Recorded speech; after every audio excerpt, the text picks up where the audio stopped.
Sir हद खान है। साहब मुल्क से खान बाहर नहीं गए, उनको सजा भी हो गई। आपने अपने इस जवाब में ये भी कह दिया कि इलेक्शन भी लड़े जा रहे हैं।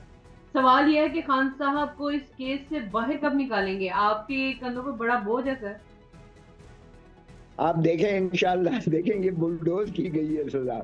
यानी ये आप अंदाजा करें कि खान साहब के यही जो माशाल्लाह जज साहब है अबुल हसनात साहब, इनके 2 मरतबा फैसलों, ये फैसला ऐसा है कि अबुल हसनात जज साहब जो डेजिग्नेटेड जज है under the official secret act 1923, पहले तो ये कानून ही देखिएगा कि ये उन कुव्वतों ने बनाया था, इंपीरियलिस्टिक पावर्स ने अपने गुलाम रखने के लिए एक रिप्रेसिव कानून बनाया था, जिसका आजाद पाकिस्तान में कोई जवाब नहीं बनता है। कानून ही ये सिरे से बदनीयती पर मबनी था।